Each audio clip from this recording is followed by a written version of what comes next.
Friends, namaste and welcome to our Sunday edition of Words of Wisdom Gyan Ganga on our Virat Hindustan Sangam social media channels. Today is episode 171. As you all know that we are alive every Sunday at 8 p.m. for viewers across the globe. And today we have Dr. Subramanian Swamy and Sree Iyer discussing on the SCO summit which had just ended in Uzbekistan. So without wasting much time, I would like to thank my co-host Ramesh Swamy and Arvind Chaturvedi, who is likely to join us soon. And I also have to thank our technical team led by Ashish Shetty, Tejas Navalgul, Swaminathan, Ishwar Iyer, Rakesh Gadgi, Ajesh Nair and Vishal Mehta for their support to put this program together every Sunday. As you all know that today Mr. Sree Iyer, who is our guest today along with Dr. Swamy, is associated with P Gurus and he has been in a forefront of bringing Indian news or Indian views across the globe from America for the viewers all across the globe, and he has written numerous books. I did not say much about Sree Iyer because all of you viewers know him across his channel, which is P Gurus, and on Virat Hindustan Sangam, various social media channels. So as you all know, we are on various channels like YouTube, Facebook, Periscope, Spaces, Podcast, and numerous other channels. So we thank our viewers for their support, and it is over to Dr. Subramanian Swamy to initiate this discussion on the just concluded summit, SCO summit in Uzbekistan. Over to Dr. Swamy. Yes. Thank you, Jagdish. The SCO stands for Shanghai Cooperation Organization. Now, originally it was called the Shanghai Five when it was founded in 1996. That time there was only China. Shanghai, of course, is in China, and the founding was done in China. And there were only five, and there were the Russians and three of the Muslim countries which broke away after the Soviet Union collapsed. So after that, it's grown. There have been additions. Now it's 8, and it's called since 2001. It's called as Shanghai Cooperation Organization. That was SCO, and now it has India, Iran. Iran is just been admitted, so now we have gone to from 8 to 9. Turkey wants to come in. Pakistan wants to come in, and so there is quite a long line. Maybe from our present the present 8 to another 10 people are in the queue, including Maldives and so on. And so, but so far, except India, none of them is what I would call as admitted democratic countries. Of course, China says it's a democratic country, but we know it's not. So the only country that's there, which is a democratic country, which has regular elections and leaderships change according to the electorate, that is India. Now the chairmanship is by rotation. So there's no need to be excited that Modi is going to be the chairman, has been elected, and so on and so forth. There are a lot of, I don't know why this kind of hype is necessary. I just saw in your advertisement the India Today showing Modi shaking hands with Xi Jinping. There was no handshaking at all. This is an old picture. Same thing with the earlier one where there are 2 photographs of India Today which you have shown on this program. Both of them show proximity between Xi Jinping and Modi, and there was none of that. In fact, the most significant thing from our point of view is that Modi was literally, and those who are present there, like journalists and so on, who have communicated on condition of anonymity, they say that Modi was looking absolutely a loner in that whole situation. But that doesn't matter. I mean, he's leader of, he's the Prime Minister of India, and we are 1.3 billion. I don't think he should put himself to such a situation. In fact, there was an announcement by a foreign secretary that the recent clearing out from the line of control, which was actually clearing out from our own territory, which was occupied by China. So China has gone back to the line of control, and we have gone further back from the thing that China had occupied. And so there's a lot of hype. So let us examine today what this SCO is doing for India and why India should be there in the first place. This is what. First reason I would say is that we are the only democracy there. Everybody has a dictatorship. And each of them gave us a lecture. For instance, Iran, it's supposed to be a very good friend of India. But they told them that, you see, we'll close down your Charbahar port if you don't, agree to import oil and gas and so on from Iran, which is under ban by the Americans. So we have complied with the Americans not to import anything from Iran. And now Iran is saying that, listen, we'll take over that port which we gave you the right to build.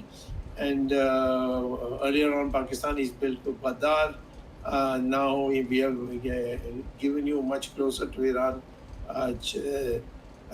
Chabahar, and so that will take over. So, I mean, there was a lot of hostility which is not reflected in our newspapers. And I would like to say that why do we have to be, and I think this should be debated today, but I'll say it at this stage, why should we be a member at all, especially when the others are all dictatorships? The other thing that another question that arises, that why do we have to sit with Pakistan and China to talk? What is there to talk? They have occupied our territory. These are known that they are Indian territory, and they have crossed the line and occupied it. Whether it's in what is called as POK today, that's all Indian territory, accepted Indian territory at the time of formation of India and Pakistan. And when the instrument of accession was signed by the Raja, it became part of India. Baluchistan, they say, Pakistanis say they did sign the instrument of accession, but of course the Baluchis declined that. But so in a sense, I would argue that there's nothing to be gained by talking to Pakistan and China, because they are not agreeing with you on even the basics. And on the contrary, they're coming and occupying your territory. And at this rate, I don't think there'll be any Kashmir left. Something will be taken by Pakistan, some the remaining in Ladakh and towards the northeast, the Chinese are going to occupy it. So we have a situation where we have to understand what are we doing. Turkey has supported us on anything? No, not at all. But we are making it out that we have had great discussions with Turkey. So I would say in the present situation of global thing, we need clarity. And we appear to be like, which I've repeatedly said, this famous Panchatantra story about the bat, which claims with the birds that I'll fly like you, and so I'm a bird.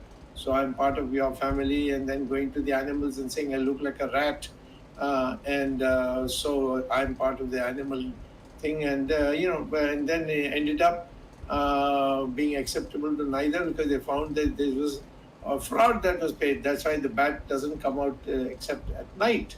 So this is a situation that we are coming, and I think what I would like to see, to hear P. Guru's, who's a very well-read man, and he runs his own channel in which he has debated at length and depth, and some of his works, some of his shows on China have been extremely good. So I would like to know, we have a democratic setup which is called Quad, and the Quad is going to expand. Right now there are only 4 countries: India, United States, Japan, and Australia. Now South Korea is going to come, maybe Taiwan might also come, and other democratic countries in Indonesia, Thailand, they all are interested in joining the Quad. And so why not be part of Quad and have some clarity? And at least one thing is certain, that we don't have to buy substandard weapons from like we are buying from Russia. Of course, they get a lot of hype. They are all tremendous things. And recently in Ukraine, the S-400 was a real damper. So the Americans have extremely good weapons. We don't want American troops. We have enough people of our own to look after ourselves. We can even do it for others if we sufficiently develop. So I would say the question before us after this meeting in Samarkand of SCO, whether we should remain in SCO, and especially after the treatment you got. This time we got the truth is that the Chinese snubbed you. They didn't want to have anything to do with you. They had long meetings. In fact, the Chinese had long meetings with Pakistan, and they had three different meetings with Pakistan. And in these circumstances, this is the question most important about SCO. Nothing much came out of the SCO, just a series of statements which meant nothing. But what has come out is that we shouldn't allow ourselves to be humiliated like this just because you are in some international conference. In fact, this time, even the normal protocol was not observed as far as India was concerned. So should we stay in the SCO and such like organizations, BRICS and so on, or should we go with the democratic countries? And the United States has a certain disadvantage which we make up, and that is they don't have manpower. We have manpower, and we have all the parts of the world which today Americans are concerned is in East Asia, and we are the closest to East Asia with this kind. So we should, I think, get out of this SCO and join with Quad, and let the Quad expand into not Quad, but not only quintuplet, but I don't know what the numbers would be. At least 15, 16 countries can form what is today called Quad. So over to Sri Guru, not Sri Guru, Sree Iyer, and he's a guru too. And let's hear from him. It will, of course, he'll be, I expect, a little more moderate than me. But then you can't have a debate unless one has a different tune from the other. Thank you very much, Dr. Swamy. Always a pleasure to be on Virat Hindustan Sangam. First off, what is it for India in SCO? I think this question, if everybody starts making notes, they have been a member since I think 15, 20 years now in SCO. What has India gained from that, and what has India lost from that? There are losses also. And for example, what you said, that many protocols are not followed, and Modi was made to appear like he was a loner. To me, sir, this is Xi Jinping's way of saying that I'm still supreme. I can even bring my adversary to attend a SCO meeting. Because I had predicted, or at least some of the people that had come on my channel, China Watchers, had predicted that Xi Jinping is too scared to leave the country. And yet he did go to Uzbekistan. Clearly he has managed his opponents at this point of time to be able to go away from there for 2-3 days. And he also probably is crowing that, look, we are gobbling up India's territory, and yet I made sure that the Prime Minister of India came there. So we don't know, you and I, we don't know what gets broadcast inside of China about what happened in SCO. And everything to me seems like it's a puff-up exercise for Xi Jinping to say that he is still the man that can lead China forever or something of that nature, sir. As far as India is concerned, I have heard an alternate story. I don't know if this is true or not. Again, like I said, it's an alternate story. One of the things was that Modi did not want to go to SCO. And as a SOP, the Chinese moved back at PP15 to sort of say that, oh, look, we are doing this. In exchange, you should come. Well, if this happened or not, I don't know. But if you look at the pictures that are taken there, they are like Navagrahas, one guy looking this way, one guy looking that way, Xi Jinping and Narendra Modi. And we don't know if there were any pictures taken when, how hug diplomacy that Mr. Modi indulges in, whether there was a hug diplomacy event that took place this time also. We don't know. But Modi managed to get some brownie points from the Western press from this trip, because he told Putin that this is not a time for war. And this, even his worst detractor, New York Times, Washington Post, everybody picked up. In fact, this was headline news. It's very rare in American dailies to say that, to paint Modi in a good light. So something he has gotten in whatever for what he told Putin. So in my opinion, these events, I think we have to look at, and as an OCI of India, I would say, I would look at what is in it for India. Is there something that is being done? Dr. Swamy, one thing that happens in all these events is you can do some meaningful one-on-one conversations on the sidelines. And I don't know if something like that took place. Certainly India did not meet Pakistan. That was one other thing. Or China. Or China. Or China. And Turkey, I think they made an announcement that they will not sell the drones to India. I don't think India even asked them. So, you have, like you said, you have everybody there who are all sharks swimming around you. So that is a hard call that they have to take. What is it in it? What is in it for them to go and sit and attend these things? If you ask me, Dr. Swamy, the net, what is India gaining from this? I don't know, sir. But remember that we still in India don't know how at will China is able to take down the power grid. Have you got any update on that, sir? That Mumbai 13 hours brownout? No, nothing. So today I'm going to reveal some data that I've told Dr. Swamy a few months ago.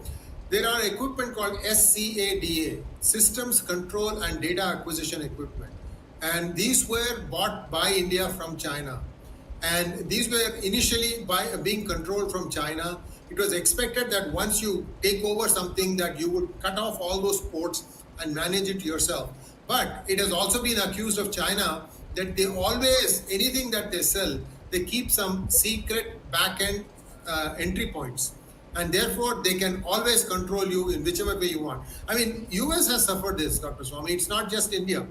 So when India has these kinds of problems where China can practically, poke them, they are coming into India.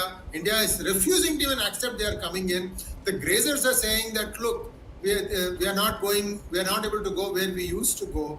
So in the bigger scheme of things, I don't know why, two things that I don't know, Dr. Swamy, why Modi refuses to admit that China has incursion into India. The second thing is I don't know how prepared India is to fight the Chinese, even to push them back in the places where they have come in. Does India have the equipment today, like ammunition, arms, and the gear? And this is a 4,000 kilometer or 3,500 kilometer LSC. If India drives back China from Arunachal Pradesh, can they come somewhere else and wreak havoc? I don't know the answer to that question also, sir. And nobody seems to be able to give the answer to this, that India has what it takes. Can India fight an 8-day war with China, 10-day war, 2 weeks war? I don't know. And you will have to wait for Jane's Weekly from US to come in and say, yes, India can fight them for so many days. So the thing is, unnecessarily, the BJP government doesn't communicate, just keeps everything quiet. And this doesn't work in their favor. However, I must say there are a few things that Modi said make sense from a possible future food shortage point of view. He said that all our regions have eaten millets in the past, so we should all, go back to farming millets. There is a renaissance of millet eating even in the US, Dr. Swamy. The reason is eating millets doesn't make you go fat, unlike wheat and rice, and it also is effective against diabetes. And it is so heavy that you eat a very little amount of food and you feel like you're already satisfied. So some good things. However, should the Prime Minister have to go to that level of granularity and say, well, let's do this. I don't know. Certainly, I did not know that Mr. Modi was made to feel like a loner. See, these things are, China and Pakistan are very good at these kinds of insults. That they ask you to come and then they ignore you. But I don't know what India was going to gain by just hanging out for the 3 days. Maybe, like I said, some sideline discussions took place. I have no idea. But all said and done, you saw that China was back to its old stuff. They stopped the UN from declaring him a terrorist. And this is for all, the whole world knows that. And still China is able to do this. In retaliation, India has been talking about Atmanirbharta. But you see, India needs to start producing these things. I'll give you a simple example, sir. Even pharma, in which India has a fairly effective footprint on the world commerce, the API, it is still dependent on China, the raw materials that make up the goods. So either India makes its own, because India is good at reverse engineering, especially in pharma. Why doesn't India do that? I mean, we have to be able to see that from looking at the amount of imports that India is doing from China. Once the imports start going down, then you know that India has substituted this, indigenized this, and so on and so forth. Unfortunately, today, the line is going reverse. India is importing even more. So this kind of makes CCP feel that, we can jerk India any way we want. These guys are, they have no other place to go. This could be also a patience game, Dr. Swamy. Also, we have to keep in mind that if there is a hand-to-hand combat against a Chinese troop, they are in big trouble. Their vaccines have not worked on their soldiers. They have not imported any vaccines. The West is not giving them any. And therefore, they are sitting ducks for some of the virus variants that have come now. So why can't India try it? Go and occupy a small hutment of 50 or 100 people, surround them and just, mingle with them, don't have face masks. India has been inoculated for a while. I'm just giving some scenarios. There is a way India can be, hitting back. I know India can't hit back and take down the grid of China, but India can inflict some other problems, such as what I just said. And we have to see when they are going to do that. Today, Modi is playing an extremely patient hand. And whether I want to read that as patience or that he is under control, that viewers have to decide. Why you have to take our words for it. You have to decide what has happened and why Bipin Rawat's mysterious death. I just don't buy it. I mean, I'm sorry. My opinion is it was brought down. And India has a lot of leaks in its army also, I should say. Otherwise, last minute change to fly to a helicopter, how does somebody else come to know? So anyway, I'm digressing. The point here is, how is India effectively rebuffing China? That is the question that India needs to ask. A few good things that happened there, but the giveaways continue to be the same. India is continuing to import more and more from China, and China, in fact, is going to start producing less. They have inflicted a self wound by just doing lockdowns and not inoculating its population. It's now we are in the third year of COVID, sir. They don't have anyone vaccinated. So this is going to take a huge toll on their economy also. So even if India is depending on China for imports, that could stop any minute. And now how things are going to play out with Russia stopping selling petrol and natural gas to the West, meaning Europe, and it has only one person to sell it to now, China, because if you see, India has actually started reducing imports from Russia of the crude. India has started reducing that too. It could be pressure from the United States. Because if you remember, sir, India voted against Russia in one resolution concerning Ukraine. One. But it's a beginning. So, and India is a big ship, and it moves slowly, and it turns even more slowly. We have to give some time. That's how I see it, Dr. Swamy. You have certainly got a lot more data than I am privy to, and therefore, what you're saying, it makes a lot of sense, because you talk to a lot of journalists who cover it from there. So I leave it at that for the viewers. But viewers, in terms of whether India needs to be in SCO or not, India needs to do that math. What is in it for me? What am I gaining by being in SCO? And if I continue to do these kinds of things, even Maldives won't take you seriously. That's a fact, sir. I mean, if these guys go and say that this is what happened, and then even Maldives won't take us seriously. Well, before my colleagues, all our colleagues, you know them as well as I do, come into the picture, let me ask you 2-3 questions. Number one, you mentioned that the withdrawal of troops, creating a zone, was done to please the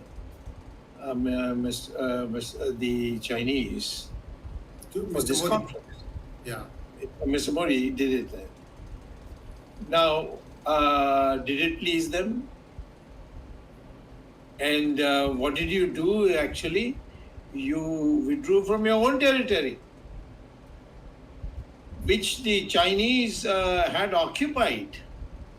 They crossed the LAC and occupied it.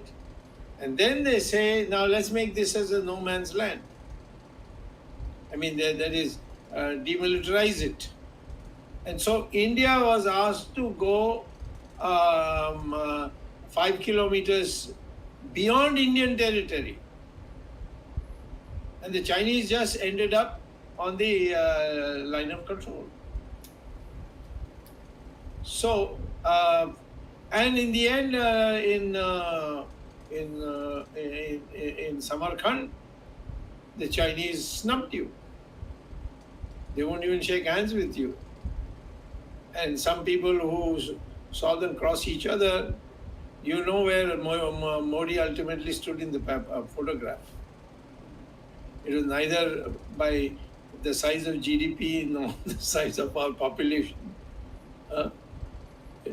He was at the complete end, and Pakistan was next to Xi Jinping. So, your analysis should say, do we have the weapons to fight and all? There's only one country which can give you weapons which will be effective against the Chinese, and that's the Americans. The Americans are not going to give it for nothing. And if you can't buy it also in the open market, because you don't have that kind of money. So if you have decided that whatever the Chinese have taken, well, we are not going to get back, and we're not even going to blame the Chinese for it because you're not going to take their name. It's never happened in history, even with Chamberlain, that the name of an aggressor was not taken by the Prime Minister of the country. So you may be moderate, but you're not able to explain any of this. Why is it that he was not in the in the dinner that was there before the conference? So he had to go one day late for that, so that nobody notes that he went there and he was not invited. I don't want to go into these small things of insults, but they do add up. That Modi is not just an individual; he is a representative of 1.3 billion or 1.4 billion people of the world. And I mean, it's with just a little less than China. And as you correctly say, the Chinese economy is in a mess. Ours is also in a mess, but we are not, we are not declaring it. The Chinese are a little more forthcoming about theirs. In this circumstance, what should be our strategy? That's what I wanted to know. Are you going to prepare to evict the Chinese from your territory? And for that, what steps are you going to take? Not by going to SCO, not by being with the Russians, who are a junior partner of the Chinese. The whole world knows that they cannot do anything without Chinese help, without Chinese okay. They are buddies, plus the senior and junior partner, accepted. So, in these circumstances, you want to be with people who, it's like a mistress in a house where a man is with his wife. You see, maybe you can go to the kitchen and cook something for the two of them. So, please look at our self-respect. You go to a conference, you're nowhere, nobody wants to meet you. Putin meets you, but Putin meeting is nothing, because Putin is junior partner of China. So all that will do is he'll convey to China what Modi said. But there's not a single... did he at least tell Putin that these Chinese have occupied our territory, please tell them to vacate it? In fact, the Russians have been completely misleading us. The first time when the Chinese came down, what did the Russians tell us? No, this is only a military exercise. They will be soon pulling out. They have not. In Depsang, they have sat down. Now they have taken over Galwan. So, before my colleagues, you tell me, do you have hope that the Chinese are going to be friends with you because you're going to sweet talk them? Dr. Swamy, it's not a question that I can answer because I don't know the depth of India's artillery. I do know this, sir, under Manohar Parrikar as the defense minister, one of my expert panelists, Lieutenant General Ravi Shankar, had put together a program to indigenize about 85% of the arms and ammunition that India consumes for all of India's weapons. Now, yes, he put together the plan, then he retired. After that, whether the forces that be in Delhi, I'm not making excuses, sir. You know that there is a fat cat sitting in Delhi which was enjoying 20% of the cut of all the weapons being purchased from outside. Because these people are also ex-generals, whatever, many, military people. They make much more salaries there. And whether these people have been putting some spanners in the works, so preventing India from doing its own manufacturing, I don't know, Dr. Swamy. Also, our budget is very... No, I'm sorry to interrupt. How can you blame them? If you have a project which is cleared at the level of the minister and therefore the cabinet too, and it doesn't happen, what's the use of saying that some fat cats have, eaten it all up? No, I'm just saying it is possible. What are you elected for? You're not elected just for giving speeches. You should pull them up, dismiss them, make an example of them. Sir, Dr. Swamy, again, unless we have some, actual proof of this from having happened, we can't even move the needle right now. No, you said it. I didn't say it. You said it. I know. I said it. But it was there and they didn't do it, and these guys are all having a gala time. That's what you said. Sir, I'm connecting the dots. And, Remember yeah, that the ordnance and, factories. Parikar was one of my closest friends. And he, in fact, was an IIT student when I was Yes. contesting from that area, Powai, where the IIT is. And he was my booth agent. And from that time, we have been friends. And he has openly said many times. And I know what was his difficulty. It is not that I'm not talking about the fact that he had a plan and then he died. He was blocked all the way that one day he simply said, I will not stay in Delhi, I'm going back. That's how he went back to and then mysteriously got that cancer. So I would say that, you see, let's not make an excuse. We have, you tell us. The fact is that both the Pakistanis and Chinese have occupied your territory. Have you got a plan? You tell me that, all right, we are not in a position to fight today. Then when are you going to be in a position to fight? You must have a plan. You don't have a plan. What is the plan? You are not even able to identify who's occupied your territory. Because you say nobody came. And you're still sticking to that. Sir, Dr. Swamy, the only reasonable explanation is that there is some pressure to not do some things. And Why? I'm not the one, sir. Pressure is not American. No, Americans want you to fight. Yes. Americans want you to fight. Okay. No, so the pressure is not American. It can't be Maldives. It can't be Sri Lanka or Nepal. Pressure from whom? Well, you should. Or you're afraid that something may come out, which is not good for the political environment. Absolutely, sir. I think all data. See, sometimes what happens, like Sherlock Holmes says, when you have eliminated everything else, whatever is left, has to be the truth. So, viewers, you draw your own conclusions. Oh, okay. Okay, Jagdish, take it over, please. I don't want to go after him anymore. Dr. Swamy, I have a question. Many of the viewers are asking that we are part of BRICS, we are part of this organization, that organization. Now in SCO, can any of the countries take a stand regarding our border disputes with China, our problems with Pakistan, or regarding POK? These are many of the questions many of the viewers are asking in our chat box.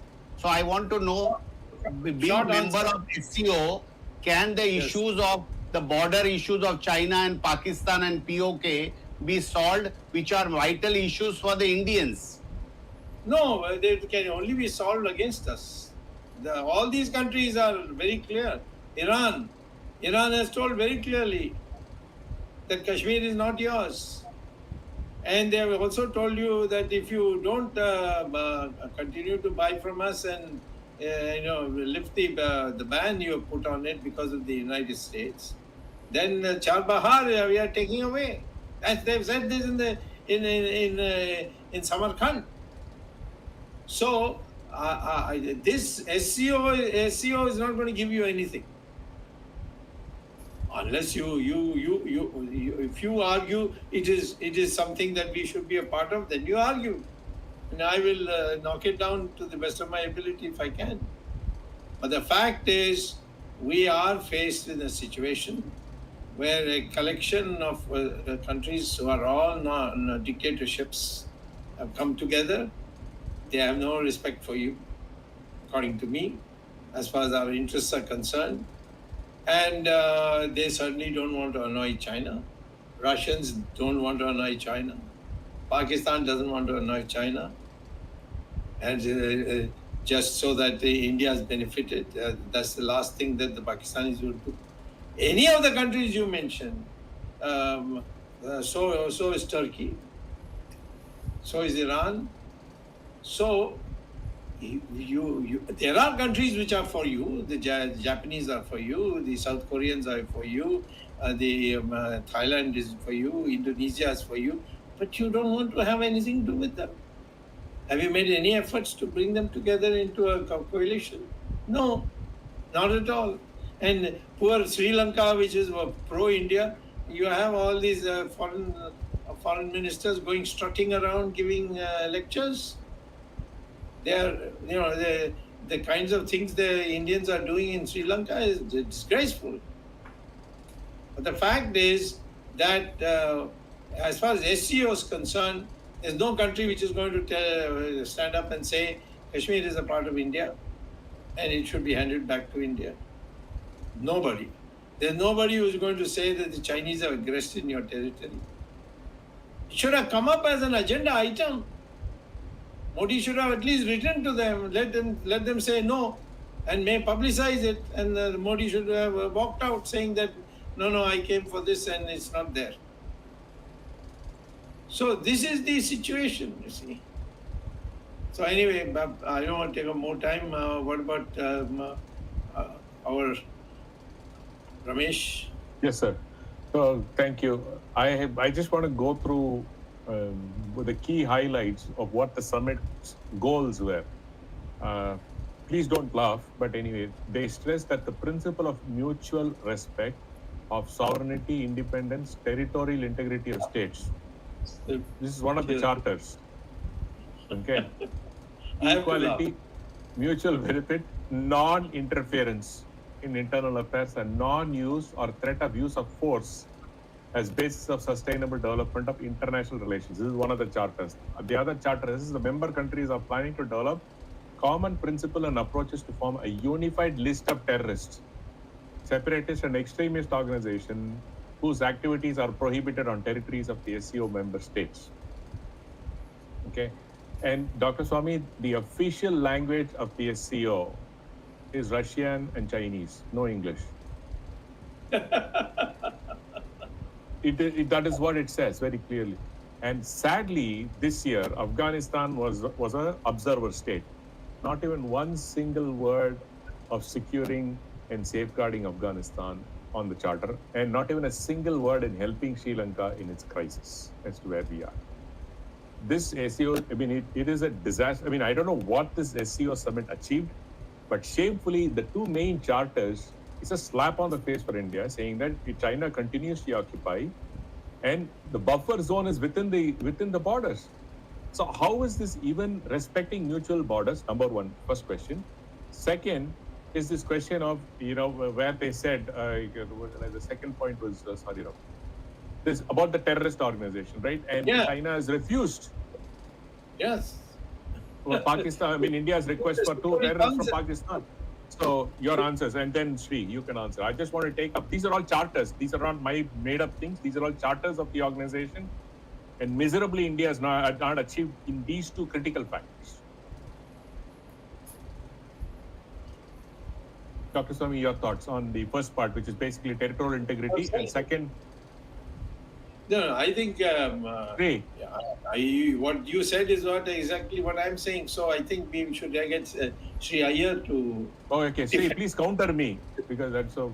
We two people are agreeing. Two Tambrams are agreeing. See, two Tambrams are agreeing, so one Tambram can disagree with that. Like I said, there is something afoot. I don't know what that is. I've always been taking the hope that there is some trick up the sleeve that India has that it will surprise China. Master stroke. Oh, Sree, you're into master stroke now. I think he qualifies to be a Hindu Patni. Yeah. He's going to become a master stroke. Go ahead, Sree. Sorry to interrupt. Go ahead. No, I think India is between a rock and a hard place. And this could be because of some compulsions. I have no doubt in my mind that if somebody is a free-thinking individual who is the Prime Minister, India will be out of many of these problems in no time at all. Dr. Swamy, in 1990, when you were guiding Chandrasekhar, times were not this complicated. Now you have everybody screwing everybody else in playing into their territory. And then there are people like George Soros who wants anarchy around the whole world. He's doing it to US also. It's not just India. He's doing it to US also. There's one thing I did which you can do today. told the Americans you can refuel on Indian soil, Indian airports, but you give me $2 billion without conditions from the IMF. And they gave it to us. Never in the history, before or after, we have ever got a loan from the IMF without conditions and conditionalities and so on and so forth. So there's a way of doing it. I am not saying that. You see, I'm still consider myself as a friend of the Chinese people because I had students from China. I know Chinese. I know their culture. They're very similar. We have a long association. All that.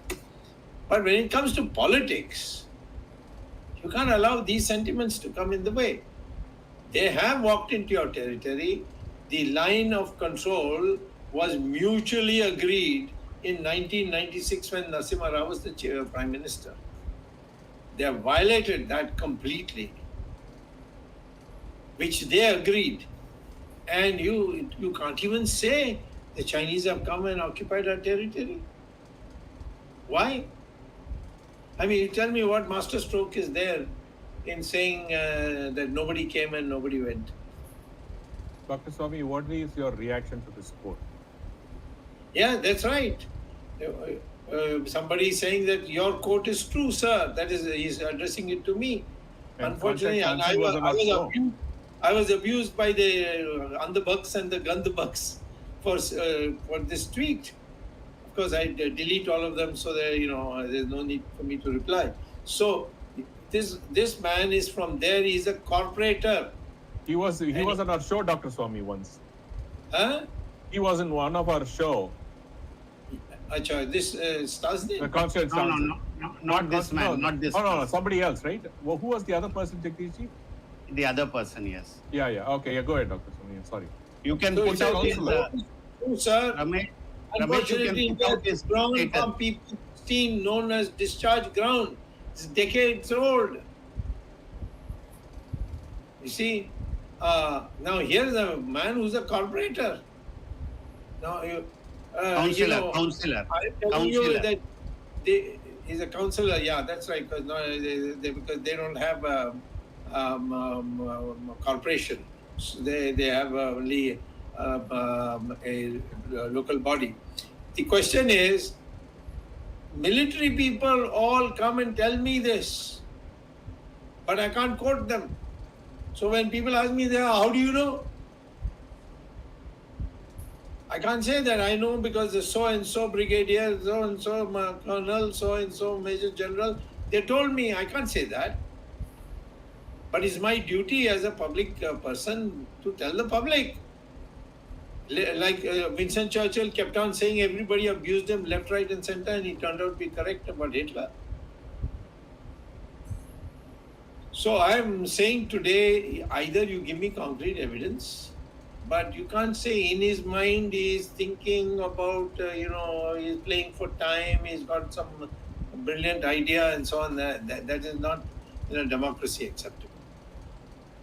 I must know what you're going to do. At least say this much, I'll evict the Chinese, but I can't do it today. Give me 2 years. Or give me one more term as Prime Minister. Something like that. Can't ask me to guess what is in his mind. Sir, Yeah. communication has always been a problem with this government. And I've said this thing many, many times. They should be much more open and tell you, even like what you said, that we have a plan in place and give us 2 years and we'll do it.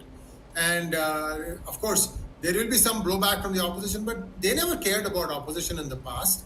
When you don't give them the time of the day in politics, why do you have to worry about what they will say to your press statements?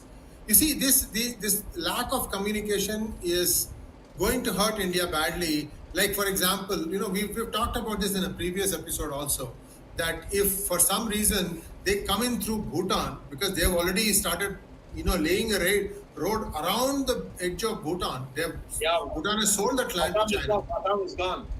Yeah, the whole northeast is gone. Straight to Bangladesh, and then we cut off. Yes. And again, see, if you keep on doing, salami tactics and not say why is it? See, essentially what it is they are putting a spin. In US, they call it spin. Everything is a spin. Unfortunately, for spinning also, you need a talent. And I think that is missing here. And you can spin out of control also. Yes. Jagdish. Yeah. Okay, Ramesh, you have any more Yeah. questions? No, that's it. Pretty much. I just Okay, basically- friends. What about you? Do you have any questions? No, I asked my question on the whether SCO could take a stand and all that, and you both have said. Before you conclude, Jagdish, let me put it to Sree Iyer, because he has a flourishing website, and he is known as a great intellectual. Of course, he's also a brilliant scientist. He's got what, 38, 39 what is it called? Patents. Patents. Patents, yeah, in science and in electronics. So I mean, I'm not, he's a man of great intelligence. The issue is that we have to assume that there's something wrong if you are not told the truth, when the whole country knows now. I'm telling you, everywhere I go, people know that the Chinese have come down, but the Prime Minister is not admitting to it. Why? Okay, second, our imports from China are going by leaps and bounds. And it is now 10 times the exports we give to China. And China only wants iron ore. Kudremukh iron ore is the world's best. They want the whole mountain to be dug up and sent to them. You just see the export-import. They are sending machines, they are sending electronics, they are sending this, that, and it is 10 times the exports of India. We have a huge balance, a deficit of balance payments. Why? And to say that, okay, if we do, suddenly we'll be, there are countries which will come to support you. They'll help you.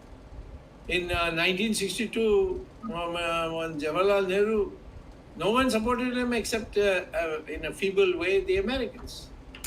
The Russians said the Chinese are our brothers, you're only our friend. Do you remember that quote? Yeah. Yes, yes.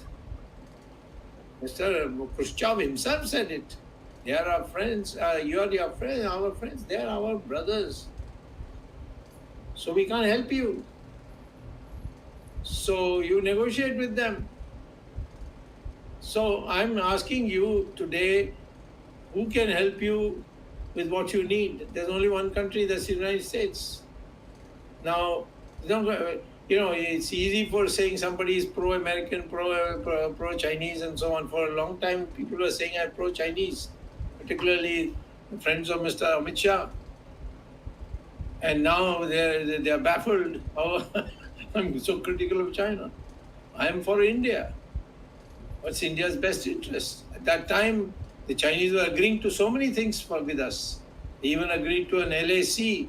They even agreed to the fact that the border, the areas around the LAC are not finalized.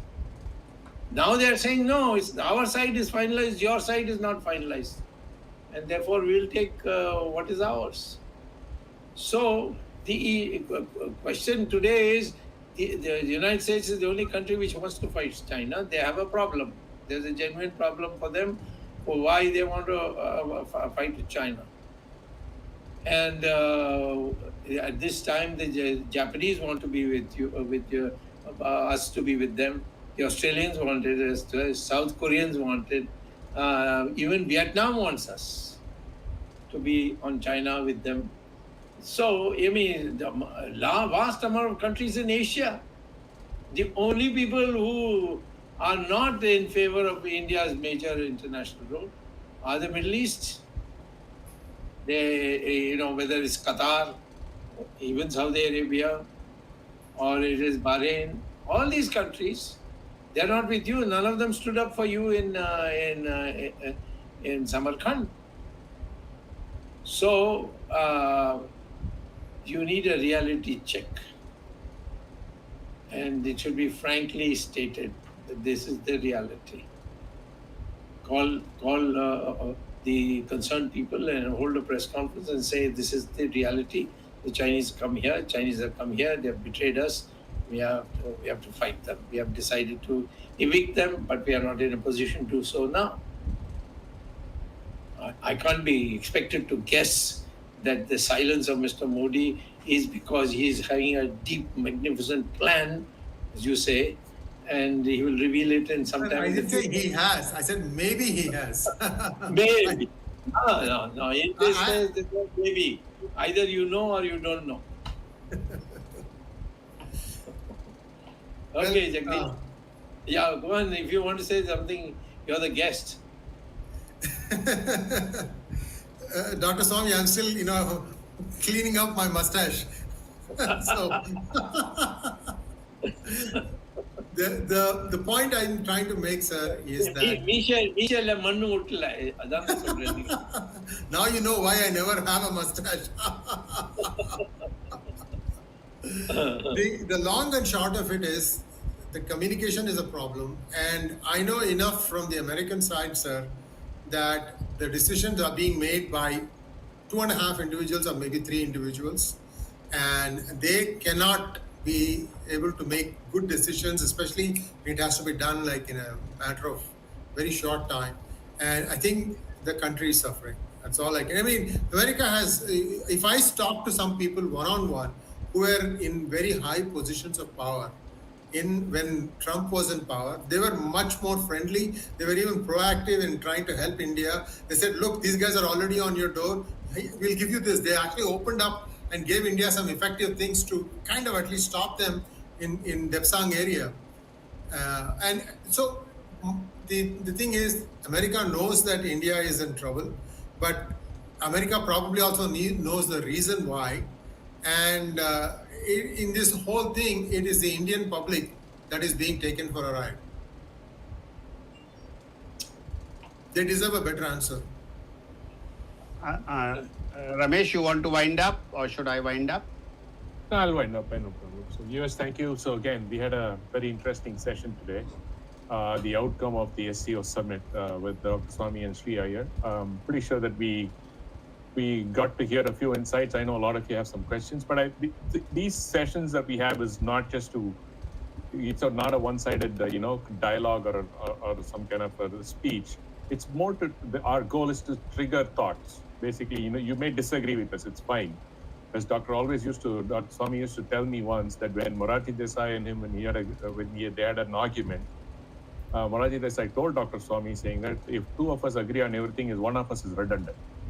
So it just kind of settled down in me. So I'm just saying that, I see the comments, people don't agree with what we're saying. It's fine, we are fine with it. But as long as there's no abuse, please go ahead and you're more than welcome to disagree. Because everybody has their own thoughts. I have no issue. We have no issues about that. But once it becomes abuse, you are blocked. Let me be very clear about that. There's we are not compromising on that one. But these sessions are we do this continuously because we want to trigger the young generation. That is our biggest demographic in these sessions because our youngest is Dr. Swamy in this group. So as thought leader, he's still the youngest and the smartest. So we have sessions and we have the second youngest person is Sree Iyer on the show. So, but as I said, we've had some great conversations so far. It's 171 episodes so far, right? And it's not, we do this very diligently. You have to understand that every session, Dr. Swamy takes it seriously, takes time to prepare for every session. It's not, it just doesn't come and sit down and, have a dialogue with us. So with this, we just want to bring to a conclusion this 171st episode. Thanks, Sree, for coming on. Thank you, Dr. Swamy, and of course, Jagdish ji. We couldn't have Arvind today to conclude because he was traveling. So with this, we conclude the 171 episode, and thanks to all the people who have been supporting us all throughout. And we'll see you next week. Maybe we'll have another important session.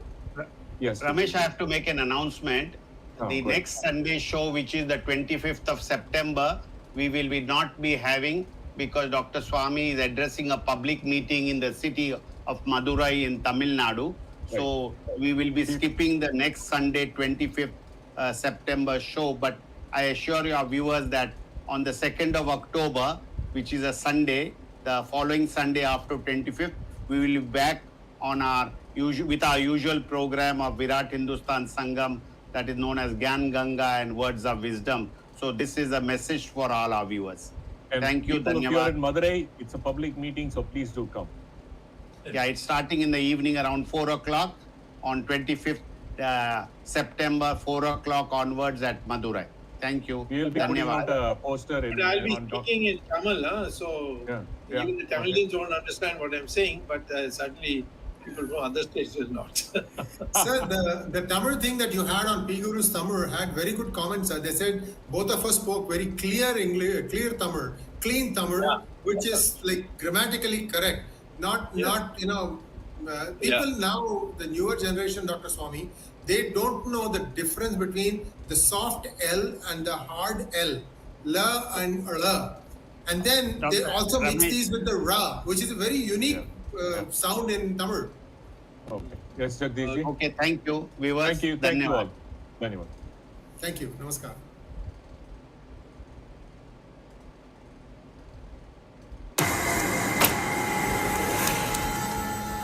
So, can I start by asking Dr. Tharoor Shashi to tell us what he had in mind when he started this book?